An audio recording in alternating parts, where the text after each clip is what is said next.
Oh, just a second.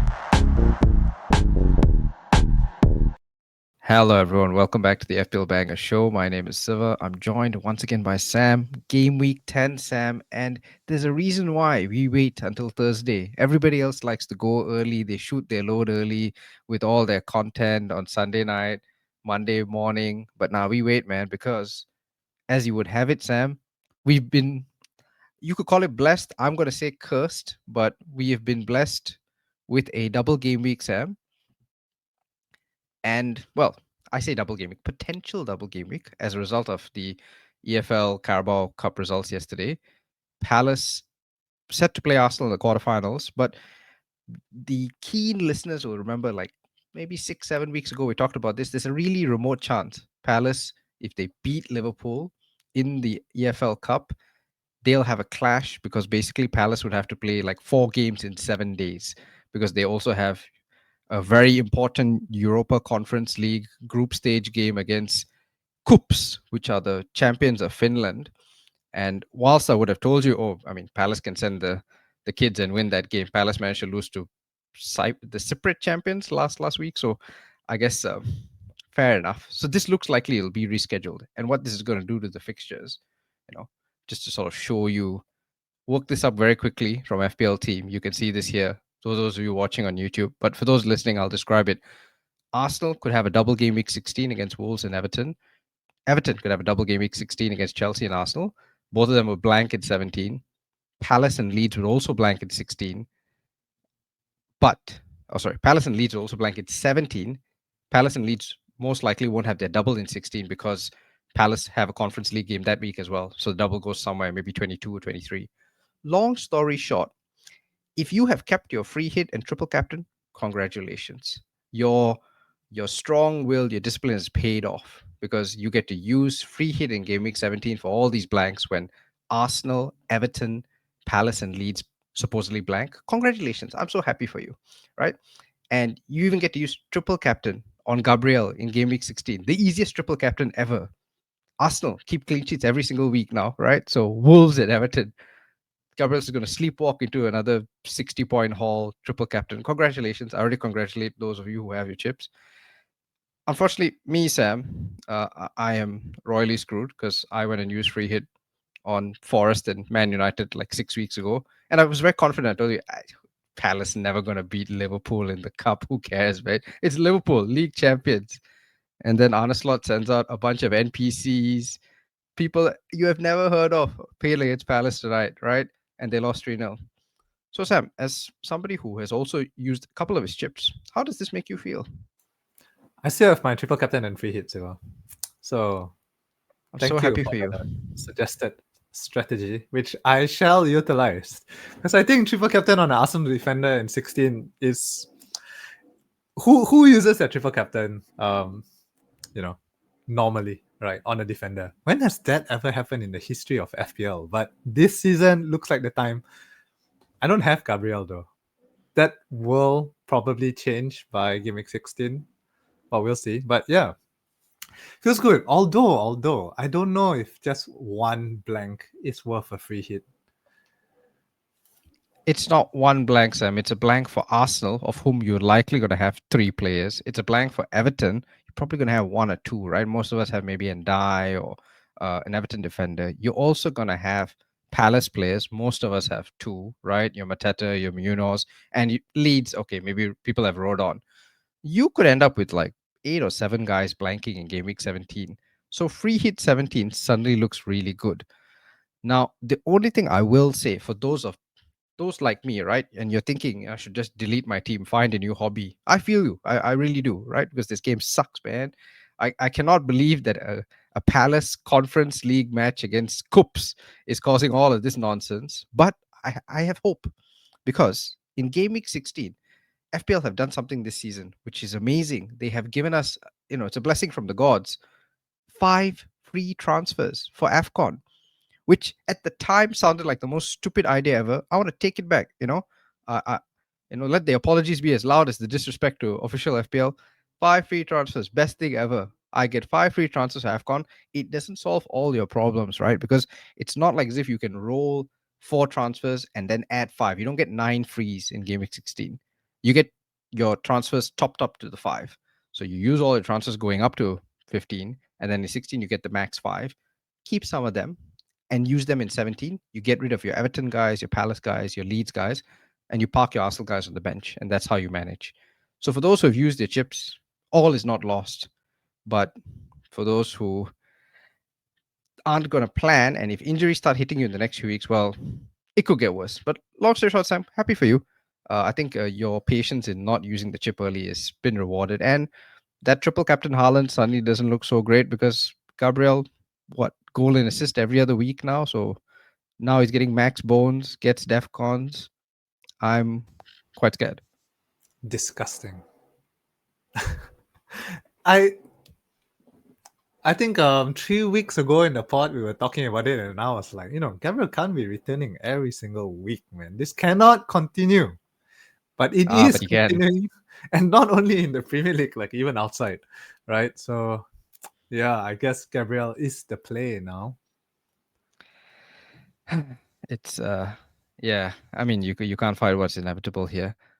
I will say, with all this double game week talk and all that, we don't want to get too sidetracked, right? Because the AFCON guys, and sort of the last point, just to close off this game week 16 chat, right? AFCON starts around the 23rd of December.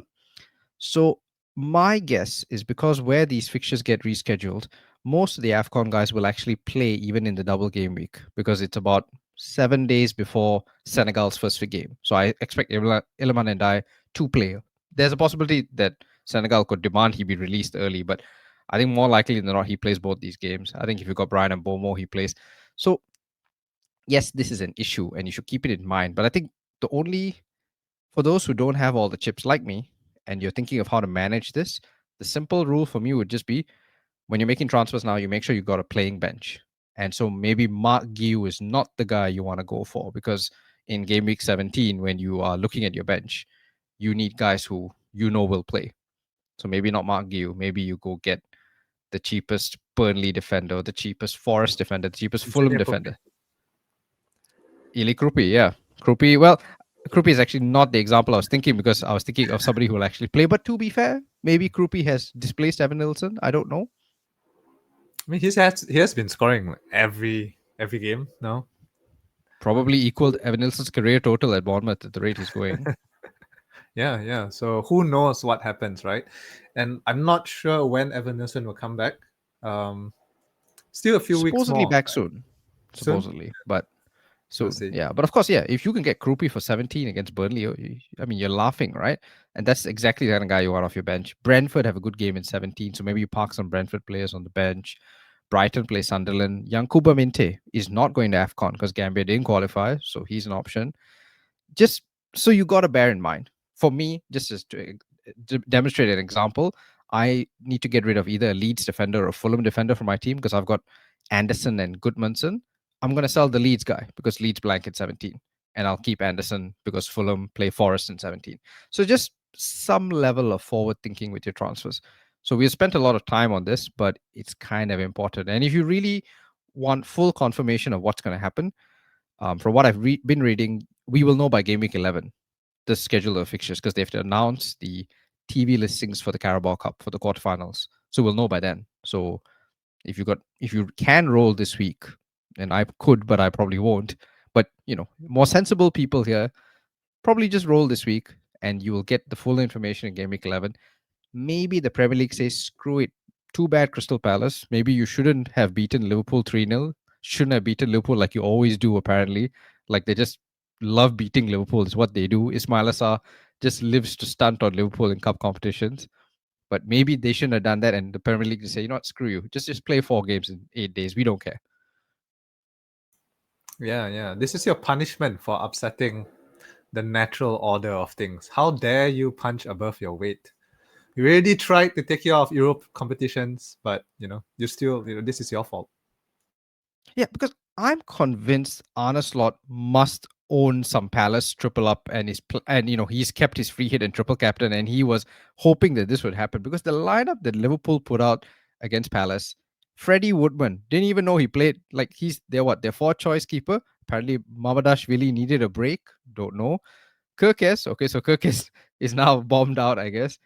Robertson at centre back, okay, sure. Joe Gomez, Calvin Ramsey, Endo, Nyoni, Ngumoa, McAllister, Morrison, Chiesa, and the bench is literally I have not heard of any of these people. Nalo, Lucky, Gordon. I'm just making up names here. They got a Doherty, not Matt Doherty. It's like when you play FM and you got the new intake of players, right? Some randomly generated guys with, some model faces. Yeah, you try and click on them, you can't get any information, no picture, nothing. Yeah, exactly. Palace rested like half of the starting 11. They only started 6 of the guys who played the last game, but still, at least you've heard of the people they played. So fair play to Palace, 3-0 win, and Ismail Assar scoring twice, Sam. So Ismail Assar, is he your transfer in this week? I have Ismail Assar. So I wrote out the 2 blanks from last week, which is fine because, you always want to think long term, right? And now's the time where he repays my faith in him. Palace got great fixtures, right? I mean, Brentford, Brighton, Wolves, Man United, Burnley for them. Are you okay? So you got Son. I don't think there's much to say. Obviously, a great pick. Only played 60 minutes, so he's gonna have some amount of rest. But is Brentford an easy game these days, Sam? I honestly don't know the answer to the question. They are hard to read, you know. So like a win, a loss, a win, a loss. They beat United, lost to City. Okay, that's kind of expected. Lost to Fulham, drew against Chelsea, lost to Sunderland, beat Villa, and then more recently, they beat Liverpool. But Liverpool seems to be losing to everyone these days. So is that even a feat now? So yeah, hard to call. I'm really not sure. I a few weeks ago you asked me, do you want a Palace play against Brentford? Heck yes. I'm really not sure now. Like Brentford seem to sort of show up for the big games. I don't know if they consider Palace, but I mean they beat Liverpool, right? And do I need Sa this week? Because I've got Munoz and Mateta, and I've been thinking about it. I can get to Sa. I've got funds. Do I okay, help me out because it's obviously different price points, but I think a lot of people have the same dilemma I'm having. Do you get Sa this week, or do you spend a little bit more, Sam, and you get the man who's in form, who I did not know this or believe this, second highest scoring midfielder in the game. Don't know how this happened. Brian Mbeumo.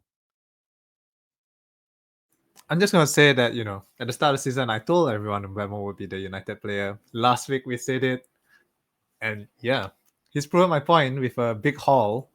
I would love to get Mbeumo in this week. However, Siva, a very important point against him is that he is the top transfer this game week, which I know is something you don't put much weight into. But I will say this, Siva, I was almost gonna bring in Big Nick last week, and then I saw he was the top transfer, so I held back, and sure enough, a blank. So that's your technical analysis for you. So the most transferring curse should protect me from Mbeumo this week. I will say one thing about Mbeumo's fixture this week. I think Forest is not going to be easy. Like, yes, they lost to Bournemouth 2-0, but one of the goals was from a corner. Like, how often does that happen? Direct from a corner. Olympico. Apparently, the winds in Bournemouth, it's like the most windy stadium because like the corners are open. Who can plan for this kind of stuff? And then Krupi scores from like way off. But then to be fair, Brian and Bomo, both bangers, both. I mean, Bruno did the fake assist, right, and allowed Bomo to score from quite a distance out. And maybe we don't need XG and all this other stuff, right? Because Brian Amomo is, as you can see on the screen, right, the most Premier League goals in 2025 after only Salah, who's finished, Mateta, who needs about 50 chances to get his goals, and then Haaland, who we all have. Yeah. I mean, Mbeumo looks like a good option. I've been saying this for a few weeks now. The only reason why I don't have Mbeumo is because I feel, as a United fan, I might jinx it, and he will start blanking the moment I bring him in. So I'm sacrificing my FPL rank for the greater good of United doing well.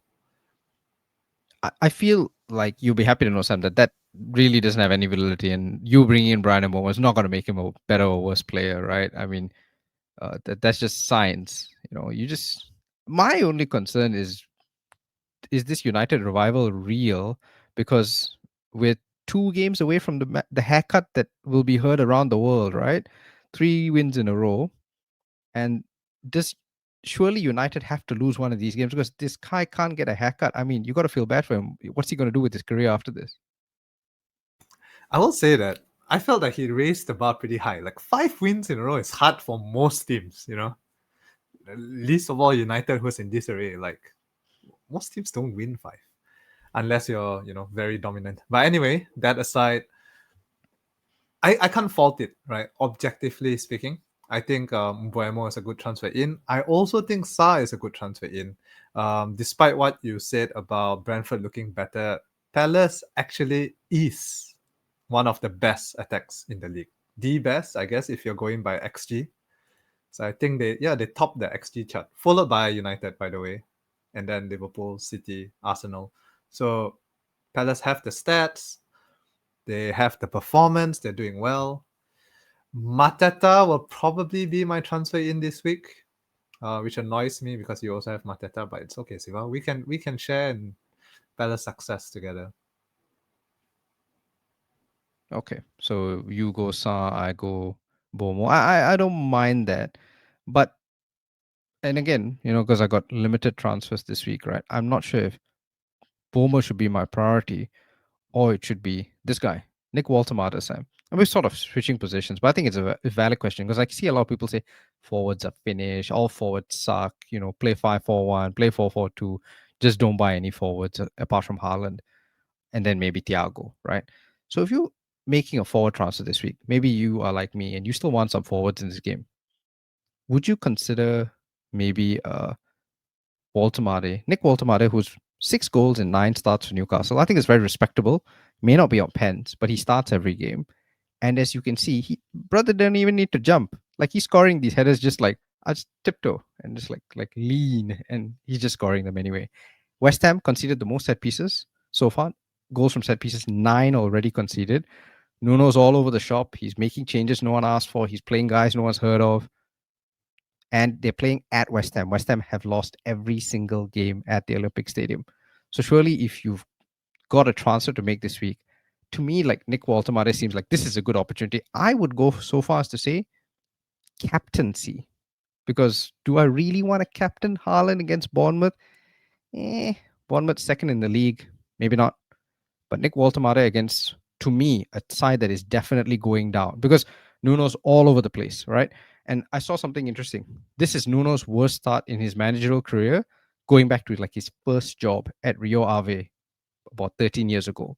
He generally comes in and things get better at the start, then they sort of go downhill. Even at Spurs, Nuno came in, won manager of the month in the first month. Like he starts off okay because he simplifies things, everyone just does the basics, but it's not happening in West Ham for whatever reason. Maybe the squad's not suited to what he needs, but it's not working. And also another thing, Nuno couldn't bring a lot of his support staff, apparently contract issues and stuff. So he's come alone to West Ham. He's using like the guys who are already there, the same assistant managers, the same under 21 guys. I think Nick Walter at the Olympic Stadium, it's a good fixture. He starts every week. He is affordable. He's not cheap, but he's not expensive. And you get a bit of that sort of like, I don't mind 1 goal every other week if that's what you're going to get from him. Yeah, I think I don't have it in front of me, but I saw this stat. Is it Reddit? Is it Twitter? But they were talking about the percentage of big chances that forwards get in their team, right? And I think Big Nick and Mateta, both of them gets like 50% or something like that of the big chances, which is one of the highest in the league. So that's what you want, right? Like a talisman. If they were to score, this guy would most likely be involved. In which case, they get more bonus points. I like it a lot. In fact, my main dilemma this week will be should I bring in Big Nick or Mateta? So I'm deciding between the two. Both has pretty good fixtures coming up. Both has good form. Both have good underlying stats. Price as well, pretty much the same. So it is really a toss up between these two.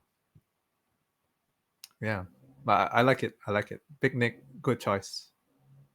You got to be tempted to go for Walter Mate, right? Because yeah, Mateta's okay again. It just feels like I know you said this, right? And especially you've already got Sa. Like Brentford, yes, Mateta should do okay, but I feel like the big haul potential is against West Ham. Lost every single game at home, and they're losing some of these games pretty big, right? Lost the 5-1 at Chelsea against Chelsea, against Leeds, like didn't do much, scored really late in the game. And I feel like if you're Newcastle, like you kind of need statement victories. Newcastle's still sitting in mid-table. They need some big wins. I think this is a good chance. And then you come back to the fixtures, right? For Newcastle, who do they play? West Ham, Brentford, okay. So that's the same as Mateta. Man City, fair enough. Everton just conceded 2 goals from set pieces against Spurs. Walter is tall. Apparently, he has learned how to head the ball in the last few weeks. One headed goal last season, but this now he's farming headed goals in the Prem. And then after that, they play Burnley and Sunderland. Decent, good, solid. I mean, to me, this guy is like a really like nice pick. And the Thiago pick, I understand Thiago's been very good so far, second highest scoring forward. My only issue with Thiago is how sustainable are these returns? He's getting a lot of pens and he's scoring a lot of, I want to say, long distance, low XG kind of chances. And I don't know, Brentford's so unpredictable. They do well in the tough games and then they don't do so well in the easy games, right? Losing to Sunderland. And so hard to read. Whereas at Newcastle, I feel it's a bit more Whoa, whoa, predictable. whoa, whoa, whoa. Let's bring it back. Like, I don't think Sunderland's an easy game anymore, okay? They are fourth in the league. So put some respect on your name, Siva. But other than that, I agree with all your points. Brentford, really hard to read, right? Yeah, I Yeah. think, like you said, Mateta seems a bit more explosive, although that could just be recency bias because he had his hat trick. And putting that Mm. aside, right? Like he has 5 goals this season. 3 of them came in one game. So he's basically returned only in 3 games. And the others, he's been missing a lot of big chances. The fixtures look tempting, no doubt. But so does Newcastle's fixtures. So I get what you're saying. It is really a toss-up for me. I'm really 50-50 on who I should bring. I think both has their pros, I guess. Yeah, but let's say, I mean, the deadline is in 2 days' time, so you're gonna have to sort of make a choice. So, gun to your head, who you're going with? I may go Big Nick simply because I already have Sa, and there's that whole fallacy of just coverage, which is proven to not work. But I will close my eyes on that and just pretend like it will work this week. I do love the fact that there is a forward who is about to play Burnley, a forward who we know will start, who's playing up top for the best team in the country / in the world, unbeaten since, I mean, what, game week 4, and we're not even remotely discussing him as an option. Like we haven't even like given it any thought. I mean, he's in my team, right? I still have Gyökeres. Reluctantly cannot sell him just because they're about to play Burnley. So if it was any other fixture in the league, right, except for let's say Burnley, Wolves, maybe West Ham, right, I would sell. So yeah, I'm kind of pissed off that I can't sell him this week. I mean, you can, Sam. I mean, there's no law. Of course, you can sell him. You want to sell him, you can sell him. I mean, you're spending 9 million. I say you. I mean, I haven't too. We're spending 9 million on a guy who's basically playing. I want to say CDM, somewhere between CDM and Cam, but not like neither. Okay, he just runs. Dude Playing doesn't get false any nine, shots. but emphasis on the false. Emphasis. I mean, he's just playing false. Like he's just false. He just does cardio, right? That's all he does. He's Emil Heskey without the goals, which is not many goals to begin with. Okay. I mean, why do we still hold this guy? Why are we holding for Burnley? We held through West Ham. We held through Palace. We held through all this nonsense. Why are we holding for Burnley? What do you expect is going to happen? I'm only holding him because I have Isak as well, and to me that's a way bigger priority out. Because Liverpool looks like they're in free fall. Isak, I mean, Fully rested Isaac at home against Villa? I don't know. Is he even rested? He's not even training, right? Like rested in No, the no, sense he didn't play, but still I a mean, doubt for the weekend. um, there may be some. I mean, we'll know sooner to the deadline. But if And then he's they're ready about to to go, play Villa, which is kind of a tough game. I don't know. I don't know with Villa as well. Another one of those teams that I don't know if are they good, are they bad, will they win, will they lose? I have no idea. But then after that they play City. Granted, after those two matches, they have a pretty nice lineup. But Liverpool at the moment, I don't want to go near any of them. I much rather have Big Nick or Mateta in my team. So Isak's out, which means I keep Gyökeres. fair enough. In the order of which shitty Swedish striker do you need to remove first? I think the guy who costs 10 instead of 9 probably needs to go. Neither of them on pens. It's amazing how we have even considered these guys. Yeah, I just had so much money after not having Salah, right? I was like, yeah, I'll just buy whoever, you know. Ultimately, it's all Salah's fault. I mean, I blame Salah too, Sam. But I think for those who have transfers to spare, I mean, this is you got to do what we said last week, right? You just go triple defense because Arsenal just do not concede. Okay, 6 games in the month of October, not a single goal conceded. Insane. So get Maybe, Gabriel, get Timber, maybe, get Calafiori. yeah. I would think, Chelsea's defensive record, right? Like the Oh, it's record. it's breaking. It's gonna be broken. Yeah, like I always thought no team would ever break that because it's insane. But it looks like this year Arsenal may be the 15 one to do it. goals conceded all season, right? Arsenal conceded 3 so far, and we're in game week 9. Yeah, they're on track. Let's see. Until they implode like in the second half and concede like 5 goals every game or something like that. Maybe. But if you're buying an Arsenal player this week, and we had a question from Robin Doda, like Declan Rice. Now, again, sounds insane. Declan Rice is the third highest scoring midfielder in the game right now. And we're in game week 9. We're not in game week 3. We're not in game week 4. He hasn't fluked these things. He's getting it because every week he pumps the ball in and he finds his target. And if he doesn't find his target, FPL says, you know what, we'll just give you the assist anyway because it bounced like 5 times. We'll just give it to you anyway because that's what they did against Palace, right? He crosses it in, he hits Sa on the shoulder, and somehow it gets scored. And yeah, Rice, you want another assist? Here you go. So why don't we all just own Declan Rice? I think it's because the defenders are much more appealing, right? Like use your transfers to get as many Arsenal defenders as you can. Yeah, but are you taking Rice over Saka? I guess that's the question because I got Saka. I'm relatively happy. I'm thrilled that he scored tonight against Brighton. So thank God. At least you sort of feel a bit better about it. But I do feel like a bit of an idiot. Why didn't I just get the guy who's taking all these set pieces? It's a tough one, right? Because Saka has pants, I think, right? We We think think. that Saka has pants. We think. And then, it's more sexy to get someone who can score from open play than someone's relying on someone to hit the ball in. Normally, right? But this season, it seems like that's the only way Arsenal is scoring. So, It's not just I Arsenal, would, bro. yeah, that's true. I That's mean, true. we're in the set piece meta now. Everyone's doing it, right? Look at Brentford. Coyote spent a good half an Look hour at, loading up those throws.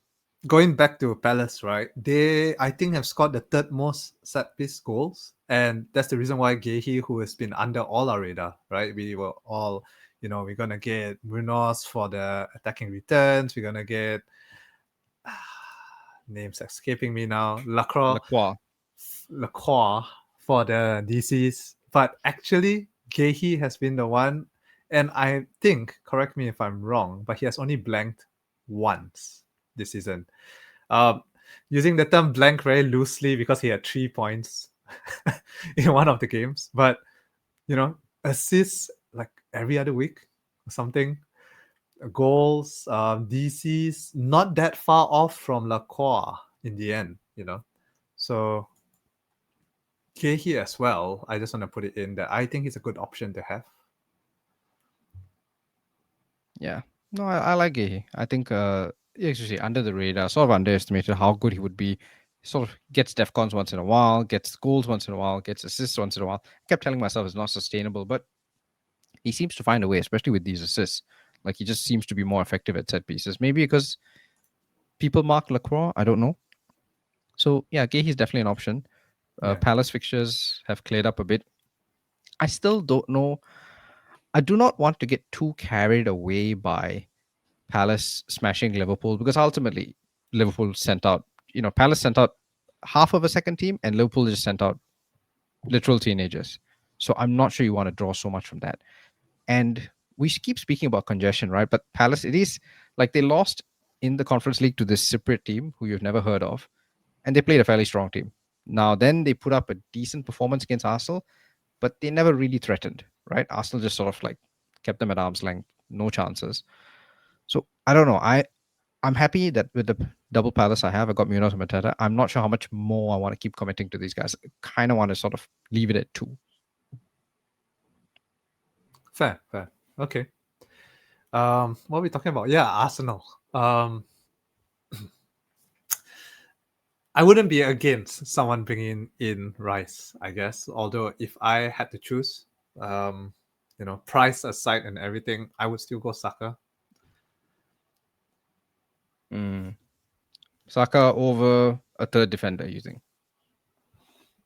No, 3 defenders is the priority for me. However, I know it feels tough, right? Because you're using up so much of your defense on just like one team. And I think I've only I done the wouldn't triple mind. up like once, I think. And I believe it was Sheffield United, like in That's the insane. Wilder era, right? I think that's the only time my FPL career where I tripled up on a defense. But those guys were good, right? I mean, we're talking John Lundstrom, George Baldock. For those who, the real ones who remember, that was a great team. Yeah. But yeah, I want to do it though. I want to, but I already have a pretty good defense. So I can't stomach taking out like Burn, for example. Whoever you have, Sam, is not as good as an Arsenal defender. It doesn't I know. matter. Like It's Newcastle true. should have kept the clean against Fulham, but they concede one sloppy chance and Sasa Lukic scores. Like the best defender from a non-Arsenal team is not as good as an Arsenal defender. It's true. It's true. I think if you're wild cutting, then 3 for 1. But what I'm saying is that at this point, I cannot stomach using a free transfer to take out someone like Burn, who has also good fixtures and is decent for an Arsenal defender. Like, I have other fires to put out in my team, I guess. Okay, fair. I think that is largely the sort of the ambit of the picks. I guess we should talk a bit more about Thiago to sort of wrap it up, right? Because I see a lot of people saying Thiago is the obvious pick this week. Forget about the fixtures. Palace, Newcastle, Brighton, doesn't matter. Like he's just a good value pick. And he is, right? He's on pens, he's cheap. 6 mil, started the season at 6 mil. So is it one of those obvious like Semenyo? It's an obvious transfer that we're putting off because not that sexy, doesn't play for a top team. We don't really rate this team. But then again, he only plays once a week and he has no competition in his spot. I think the difference is that Bournemouth actually is a good team, right? Whereas you can't say the same for Thiago, you know? Oh, you think Brentford is that bad? That's it, though. I'm looking at the XG table and they are actually pretty good. They're 6th in the XG table. Like higher than Chelsea, Brighton, Everton, Newcastle, Leeds, Bournemouth. So maybe I have to retract my statement. Maybe Brentford is actually a good team. They know what they are. Like they don't. I mean, they have lost a lot of guys, but they brought in people who sort of play to the system. They maximize set pieces, and the nice thing about Thiago is he really doesn't. He's not competing with anybody for that role. Like Wissa's gone, so it's him. He's getting 90 minutes most weeks, not every single week, but most weeks on pens. That's quite unique, given that all of the other number 9s don't seem to be getting pens, right? Like we don't even, Jao Pedro doesn't get pens, Gyökeres doesn't get pens, Walter Mate only gets pens if Gordon's off the pitch, Mateta and Haaland, and then it's Thiago. Yeah, thinking back, I don't think it's a bad option, right? Like we have so few forward options. You got Haaland, and then it's Mateta, it's Big Nick, and Thiago. And I would say maybe all 3 of them are equally good. Like Brentford has pretty good fixtures as well. And I kind of didn't notice, but he already scored 6 goals this season, right? So that makes him second. Like Haaland's first, obviously, with 11 goals, and then Thiago and Semenyo are joined second with 6, followed by Danny Welbeck, who has 5 goals. I was But going to yes, get to Welbeck. Because I do see a lot of people looking at Welbeck this year because they play Leeds, right? And so people are interested. But I've got a rule against like I don't want to know Brighton attackers. Like I don't trust Hurtzler's basically bald, right? And they've got Yeah. like 50 other guys in the bench. They've got some forwards from Greece who they spent 50 mil on who you've never heard of. I don't want to know. I don't care. Daniel Welbeck can score goals. He's great, but he's never going to be my team. Arsenal, United, and Brighton legend Danny Welbeck still Watford doing the legend to business. Sunderland legend. Still doing the business at age, I don't know, gotta be 34 now, 35, 36. 36. Wow, okay. But yeah, back to Thiago. Nail pants, like everything you said, and cheap. So I would not be opposed to it if you want a differential. Yeah, but that's the point, right, Sam? You're not opposed to it, but you're not going to do it. Like, you need a striker this week, Sam. And I guarantee you, like 99%, you're not getting this guy because he's If I were still to, not sexy yeah. enough for No, I you. think if I were to rank the forwards, right, it's of course Haaland, Big Nick, Mateta, and then Thiago. Like that's my ranking. So if it wasn't that Mateta and Big Nick exists, like he'll be in the top three and then he'll be in the team. Okay. And you're okay to take the fact that Big Nick doesn't have pants, at least when Gordon's on the pitch. Yeah, I think overall just a better team.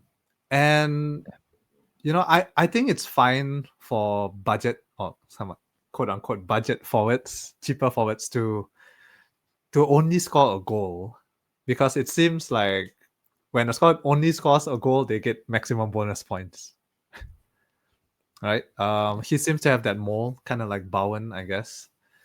Where when he scores, he does get bonus. Maybe not max, but at least one or Not two, which max. is Yeah. which is fine. Like it's okay. It's okay for a forward of that price.